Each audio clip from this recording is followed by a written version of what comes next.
पहले Britain, UAE, European union के बाद अब भारत की सबसे बड़े आर्थिक साझेदार और भारतीय निर्यात के सबसे बड़े देश अमेरिका के साथ जो हमारी ट्रेड डील हुई है वो 140 करोड़ भारतवासियों के लिए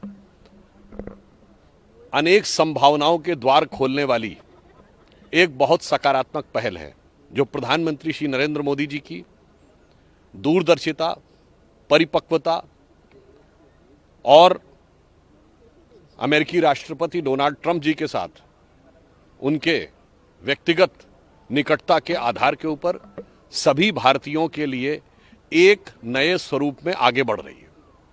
इसमें भारत में अनेक प्रकार के नए रोजगार सृजित होंगे। चूंकि हमारा सर्वाधिक एक्सपोर्ट अमेरिका से होता है तो भारत के निर्यात को बहुत बल मिलेगा। प्रधानमंत्री श्री नरेंद्र मोदी जी भारत के कृषि और डेयरी सेक्टर के हित के लिए सदैव तत्पर, सतर्क और सजग रहे हैं, तो उनके हितों की रक्षा करते हुए भारत में लघु उद्योग, मध्यम उद्योग और बड़े उद्योगों के लिए एक बड़े मार्ग को प्रशस्त किया है। मुझे लगता है ये भारत के उभरती हुई आर्थिक शक्ति और निरंतर बढ़ते हुए वैश्विक प्रभाव का एक बहुत सकारात्मक और महत्वपूर्ण संकेत है।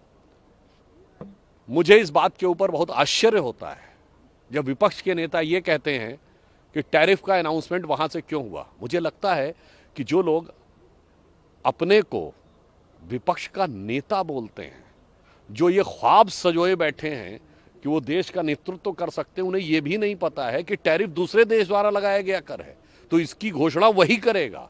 और उन्हें न पता हो तो उनके सुलभ संज्ञान के लिए बता देना, टैरिफ का तो होता तट कर, यानी तट पे आने के बाद जो कर लगता है। तो तट किस देश का? वहां जैसे हम अपने यहाँ एक्साइज ड्यूटी लगाते हैं, तो अगर भारत सरकार एक्साइज ड्यूटी बढ़ाएगी तो उसको घटाने की घोषणा भी भारत ही सरकार करेगी। कोई दूसरा देश किसी दूसरे देश के टैक्स के बारे में घोषणा नहीं कर सकता। मुझे लगता है इतनी सामान्य सहज बुद्धि और समझ जिन लोगों में नहीं है, उनके लिए प्रधानमंत्री मोदी जी के नेतृत्व में विश्व के बड़े बड़े आर्थिक ब्लॉक्स के साथ होने वाली इन आर्थिक डीलों को समझना शायद उनकी बुद्धि से परे है।